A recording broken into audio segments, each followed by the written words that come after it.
Well, the beard is gone, but welcome back to the channel and welcome back to the vlog.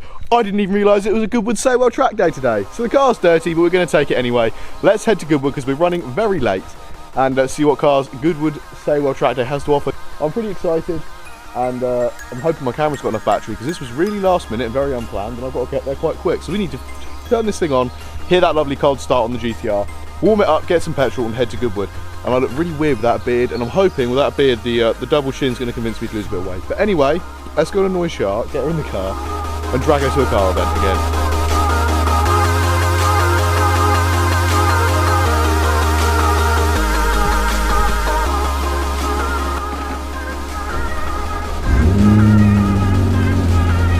Oh, she's a warming up!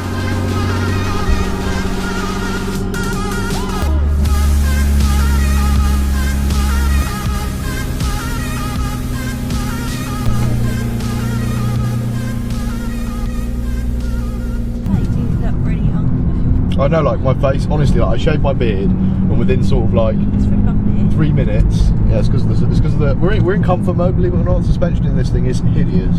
But yeah, when I shaved my beard, my head looks like a big peanut. So we're just gonna have to deal with peanut head for a few days. I think I'm gonna grow it back. Baby peanut.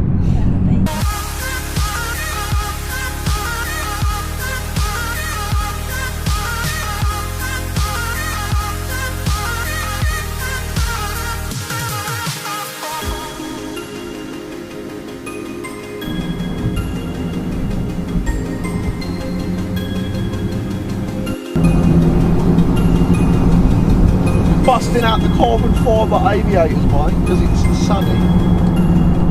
Well, it is a lot windier than anticipated and the sun has just dipped behind a cloud. Nice M5 over there. We've got to get to the track. So I'm not entirely sure how well you're going to hear me because the wind's picked up more than anticipated, but we're right by the track. Shar keeps trying to get out of the shot on the camera and I'm putting her in it whether she likes it or not. And yeah, it should be pretty exciting. So we can hear loads of cars going around now. I can't hear anything too exciting. They don't sound like they've got too many cylinders, so, but there's only one way to find out what's going around the track, and that is to head over there. And hopefully not freeze to death. I left my coat in the car. Might not have been a good move. Yeah, my nipples are a little hard. Now, I don't think Shar seems to quite understand the gravitas of the cars we're looking at. She's just like, yeah, it's a bit cold, and we drove all the way to look at a couple of cars.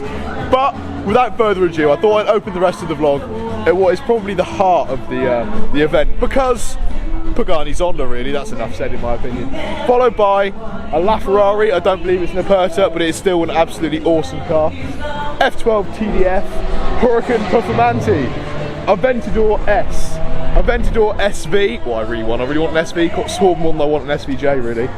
Of course, an SVJ. I haven't actually seen one of these yet, with a new active aero on them that made it the track record holder around the Nürburgring for a brief while before the GT2 RS was taken around again and beat it. And a Lamborghini Urus.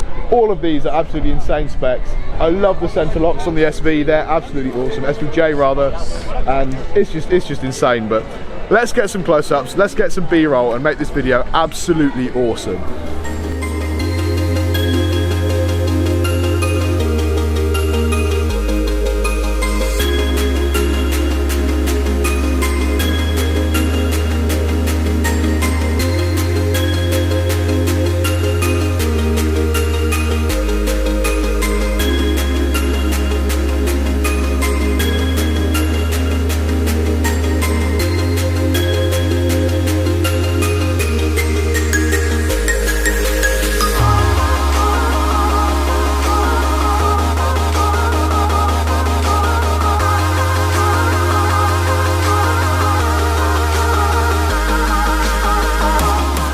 Judging by the state that some of these are in, I'm assuming they've already been tracked, because obviously it'll all polish out, 'cause it's just a bit of dirt and grime, but like, I can't imagine owning a several million pound car and letting it get in the state that I let my GTR get into, with like all the rubble on it there. But I thought I'd just go over like how special these are. This is the Zonda PS, one of one. Obviously it's got a carbotanium tub, full exposed carbon fibre on the exterior, AMG V12 in the back, in excess of 700 horsepower, and probably the best sounding car ever made, full stop. Worth several million, obviously, being a one of one. This is a LaFerrari. This is a hybrid powertrain with a V12 in the back as well, so the exact same amount of cylinders in the back as the Zonda, but we're talking 1,000 horsepower, rear wheel drive, absolute widowmaker, and I'm sure I'd definitely kill myself if I got behind the wheel of one of these. This is an F12 TDF. Equally, it's a 12-cylinder, but this is front engine. I believe these are in excess of 700 horsepower, and I think they're limited to 800 units, but I can't think off the top of my head. There's 500 LaFerrari, and I know there's less than 1,000 F12 TDFs. The only way I can really tell a TDF from a standard F12 or an 812 is just about the length of the bonnet, slightly wider. You've also got the bonnet louvers, and also the real dead giveaway for me is the air outtake above the wheel arch at the back. So that's how you can tell a TDF from a standard regular F12 or an 812 Superfast.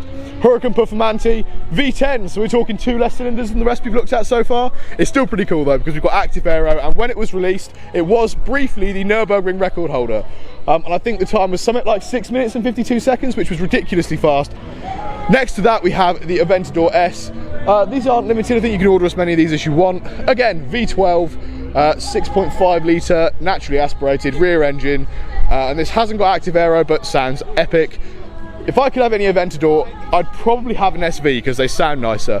But we're again talking a rear engine V12, 750 horsepower, 4-wheel drive, and just absolutely awesome. And next to the SV, we have the SVJ, which is the Super Veloce Jolta. So this is also a rear engine V12, but like the Huracan Performante, this has the Lamborghini ALA system with the active aero in the wing, and that really cool high mounted exhaust system that sort of is a bit of a who needs a number plate, I'd much rather have my exhaust high up because it's way cooler. I love the rear of it. You can actually see there's no glass at the rear of the engine bay there. You could literally just reach down and touch the engine, and it's just absolutely awesome. I do feel like the styling on the SVJ is a little bit overboard, and I personally prefer the styling on the standard SV. The SV's got a bit more presence. I know that's quite a statement considering how many more angles there are on the SVJ, but I just feel like the SV has more presence than the SVJ. And then of course the super SUV, the Lamborghini Urus. This actually is not Verde Mantis, because this is a matte paint finish, unless it is wrapped, and I believe it's just an actual pack. I don't know the paint code off the top of my head. I have no idea, but it looks absolutely awesome, and it's almost like an acid green as opposed to Verde Mantis, which is pearlescent, but it looks absolutely awesome as well. But there is one more treat around the back we haven't looked at yet, and I can see how cold and bored Shah is by that little expression wanting to murder herself right there.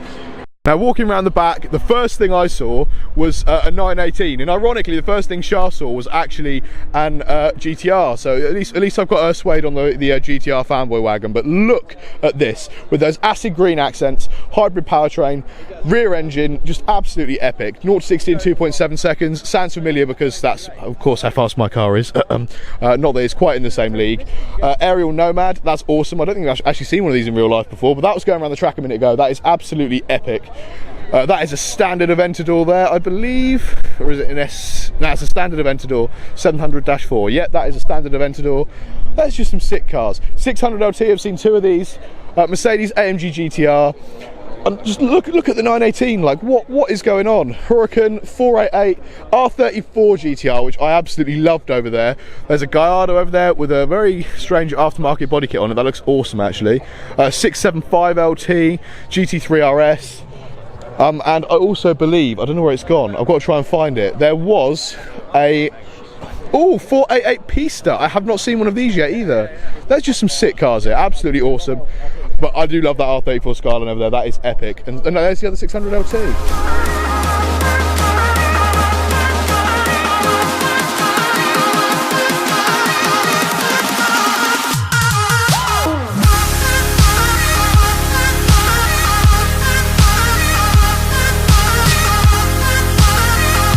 Honestly, if I had the money, I'd definitely have a lineup of all of the iterations of the GTR since '72 in a garage somewhere, but the R34 GTR, even though I'm an R35 owner, has to be my favourite. That lovely blue colour, it just looks so 90s, so JDM, and it's just such an iconic car from the Fast and Furious age.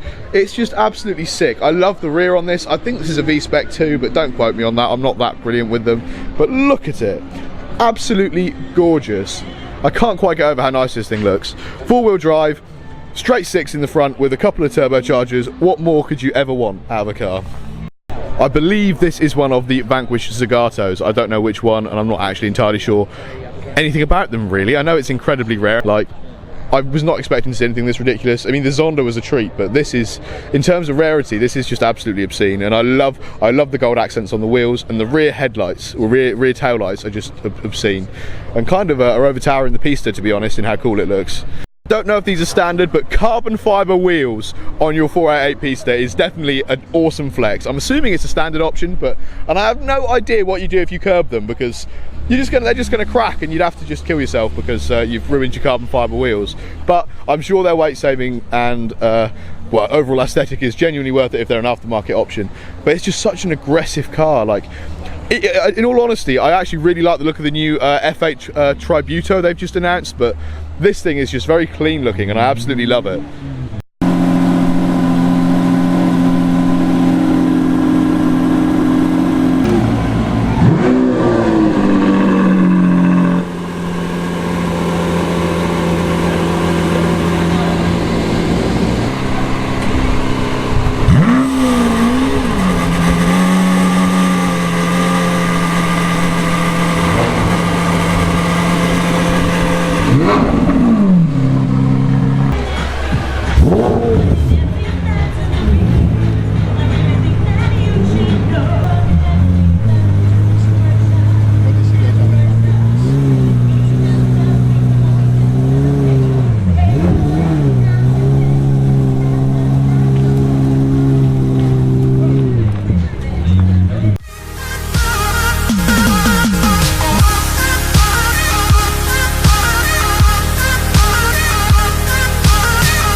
Freezing to death, but I've got to say this view behind me is absolutely spectacular.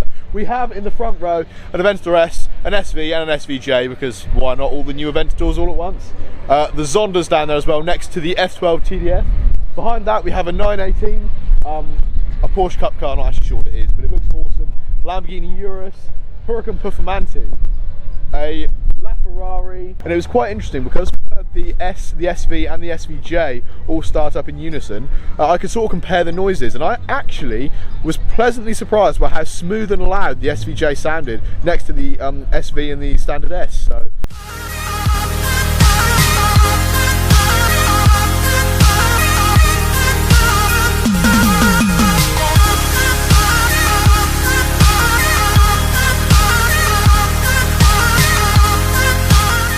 What do you think of this sick Volvo badge with a moose on it? It kind of looks like a Ferrari badge. I think it's quite ironic, and I'm a fan. But yeah, we're all lining up now, so all the people who have given charitable donations for the event are lining up their cars in the back. We've got some very cool ones, including a 488, which has had its number plate blanked out, probably for insurance purposes, and a GTR as well. I believe that one's actually a DBA because it has got the daytime runners. If it's an 11 plate, then it's I think launch control Gen 3, so about 3 seconds 0 to 60, unless it's aftermarket. And let's face it, all GTRs are aftermarket.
after watching all the cars roll off, that was awesome. We're going to go and do a quick circuit of the actual Goodwood Motors parking over there and take it under the really cool tunnel. I'm hoping Shah can get a shot of us doing the tunnel run there. But it was awesome seeing those take off. That Zonda sounded very good, although other cars that really stood out to me were obviously the Aventador with the old one with the smaller mufflers. Sounds amazing. And the new Vantage that had a lot of overrun sounded really good. And I was very, very surprised by the 918 as well. But GTR was really quiet.